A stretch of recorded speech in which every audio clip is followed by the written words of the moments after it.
Yo, Captain America is no more, which means there is a new leader of this X-Vengers team. What am I talking about? I'm talking about Age of Revelation X-Vengers #1, led by Danny, otherwise known as Moonstar. Yo, you already know what to do. Grab your shield, put on your X-Vengers jacket, and roll that intro, cuz. Yeah.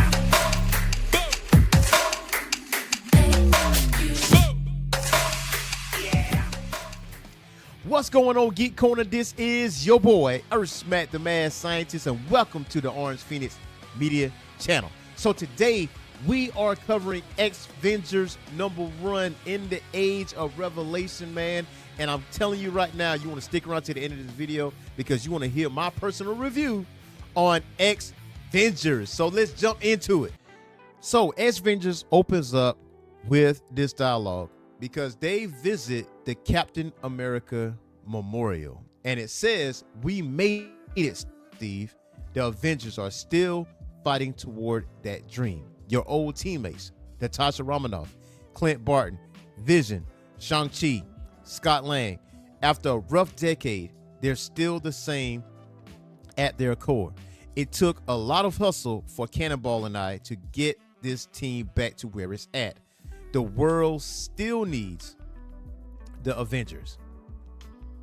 Now, on the next page, you do see this memorial, this list of names on the wall, very reminiscent of like the 9/11 memorial. So it's kind of like in that way, and I think that's paying homage to that. That's just my guess with it, because Clint is having a hard time. Like, Clint sees some familiar names like we do, like Kate Bishop. That name's really stands out. And Scott Lang, even worse than Clint, because Scott is dealing with the loss of Cass and Janet Van Dyne. If you see him say, "You made me one proud father, Cass." But as they're grieving and they're just letting it all out, they're letting their emotions out because these are family and friends that they lost, there's always somebody that try to stir some crap up. And there's some guys that pull up and says the virus is still spreading from the mutant lands, killing hundreds of people at a time. What you gonna do about it? Like, they not giving the X-Vengers time to actually grieve. Like, they're like, can you get some time? Like, can you have some type of like respect? Now, from that standpoint, Vision, being the person that he is, says the epidemic goes beyond our team's level of abilities.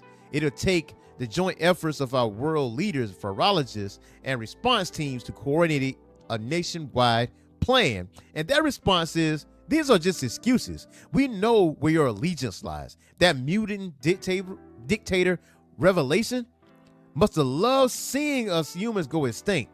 That you X-Vengers are no better than his enforcers. And that when Clint, full of emotion, comes in, he says, "Get our freaking names right. The Avengers have always saved your asses." And he says, "You're all part of Revelation's mutant propaganda." From that standpoint, things are getting a little heated. Like, I know at some point Clint was gonna go to blows, even with the 6 arms, and that dude did not stand a chance whatsoever. But you hear the tinging of the shield, and you hear Moonstar says, "Please, let's have some decorum. Captain America wouldn't want to see us divided." And somebody points out, "You got no right carrying this man's shield." Now, I'm gonna tell you something. Remember what I said, like in the last video I done? Like, the word of the day is audacity, okay? And these are some of the words that people that reading this comment are actually saying. Like, there's some people that might have an issue with this. If you have an issue with Moonstar being Captain America, you're definitely part of the problem. I'm gonna just let you know. You're definitely part of the problem. So her response was, "I've heard that a lot." Well, he thought I did. I was with him in Washington, kneeled by his side in his final moment. And Captain America says, "Half of the world's gonna push back, Moonstar, but you gotta keep fighting for them. They'll come around." And I vowed to uphold that promise until the day I die. Now, the world keeps shifting, and so do the Avengers. Yes, we're mutants, but that won't stop us from handling our duties as the world's guardians. We've proven time after time that we're capable of defending every corner of the globe, especially when a threat comes from Revelation territories. We will protect all of you unconditionally. Now, please, we are here to respectfully mourn our fallen. Now, from that standpoint, you see the leadership aspect of Moonstar.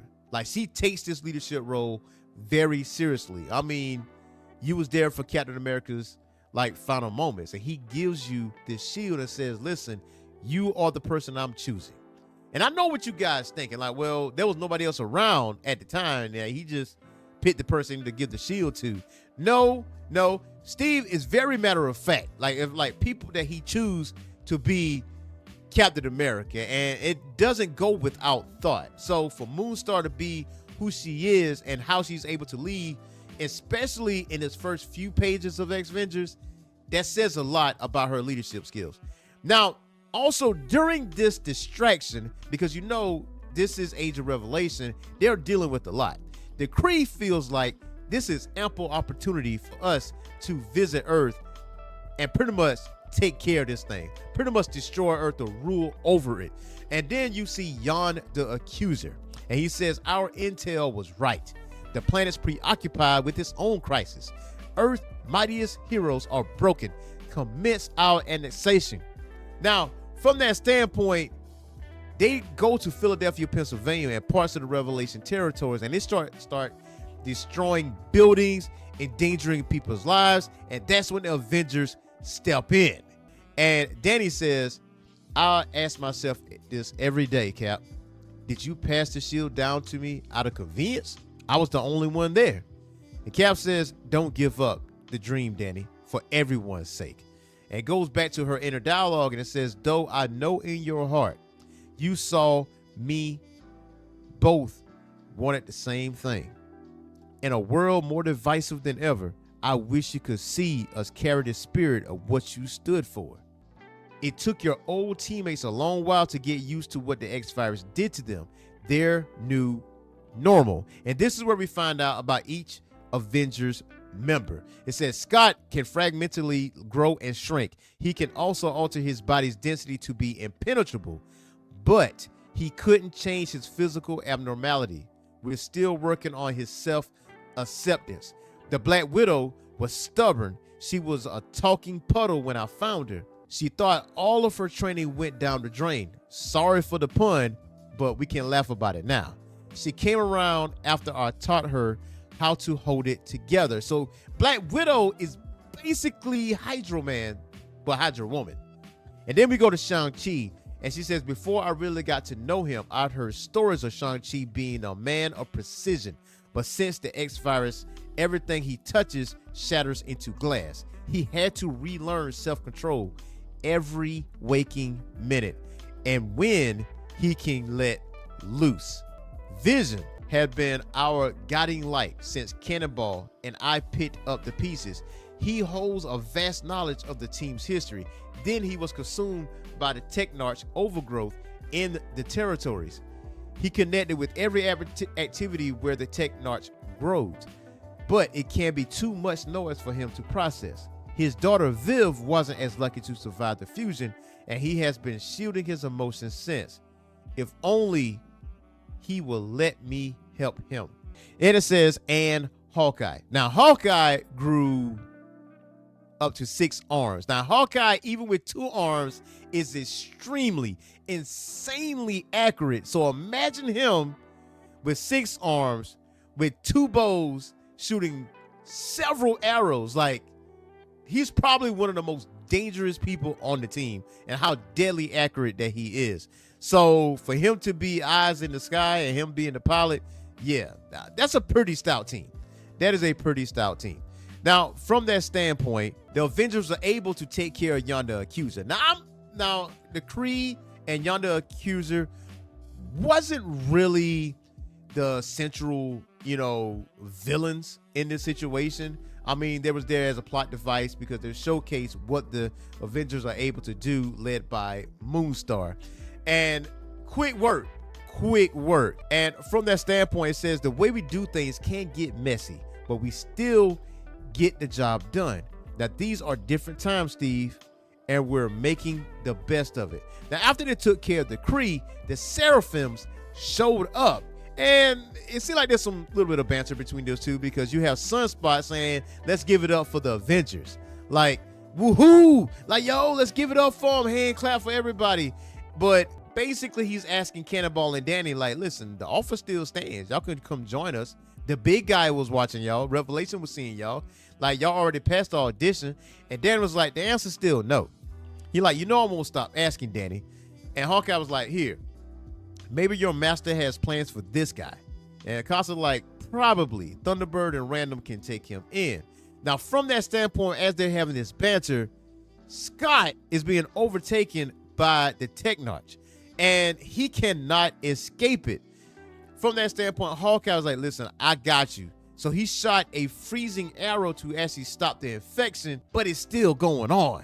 And Shang-Chi was like, oh, wait a minute, hold up. This thing came up from the ground. You better have some answers. And Sunspot is like, look, I told your crew, we know nothing about this. And Moonstar like, Doug, I know you're watching all of this. And Scott says, I think I reached the end. And Daniel's like, Scott, please hang in there. We'll figure this out. And his last words was, I want to be with Cass. And from that standpoint, it appears that Scott went up to the upper room. And that is the last page in this issue. Now, I got to give you my personal review on X-Vengers. First of all, I did skip a few little bits and pieces on purpose, because I told you guys, like always, I want you to visit your LCS and get your own personal copy of X-Vengers. Now, I will tell you, I really did enjoy this issue of X-Vengers. Obviously, everybody's dealing with the after effects of the X virus, and people are dealing with it in their own way. I say, from reading Binary, from reading Rogue Storm, from reading Unbreakable X-Men, X-Vengers has a lot of emotion behind it. And the fact that some people that wasn't even in the room felt some kind of way about Moonstar carrying that Captain America shield. You know, whatever Captain America stood for, they didn't stood for. They believe they stood for what Captain America stood for, but they don't. So the fact that Moonstar is carrying the shield, and the fact that she has a leadership capability, because it was showcased throughout this whole entire comic, what she's capable of doing, it speaks volumes. And that's why I say audacity is the name of the game when it comes to this particular comic. Audacity is some bad ways when it comes to the opposition, but ultimately good ways, the way Moonstar was able to handle things. But because of Moonstar and Cannonball, the Avengers are back together despite the loss that they have. Obviously, Scott passing away, allegedly. We'll see what happens. Now, this is only going to be 3 issues. Just like Binary, just like all the other short issues, they're going to have to tell this story, and they're going to have to tell this story quick and fast. This is another one of these comic books I don't want to see in longevity. I don't want to see lengthy runs. I feel like the story that's going to be told can be told in 3 issues. Maybe 4. Maybe 4 to stretch that thing out. But I would definitely say between this and Unbreakable X-Men, this is definitely emotionally charged. You know, this is definitely dealing with loss, like with Gambit losing Rogue, and with the Avengers losing their loved ones, and they're going to the memorial and them dressing up and basically letting their emotions out. Now, this is really what this is all about. Now, they have to solve the mystery on what happened to Scott Lang. You know, and I'm thinking, you know, he's dead at this point. You know, he's up to the upper room. But you let me know in the comments how you felt about X-Vengers. I really did love this. I highly recommend this issue. And look, I'm a strong proponent for all the other stuff outside of the main story of Age of Revelation. That doesn't interest me as much. But X-Vengers looks really, really good. Might be a good pickup for you. You already know what to do. Hit that like and subscribe button and that notification bell. And when y'all talk about a notification bell, make sure you hit that drop down box. Make sure you select all when it comes down to that notification bell. Remember, leave likes, subscribe, and share. And if it's available, hit that hype button as well. So until next time, y'all, peace.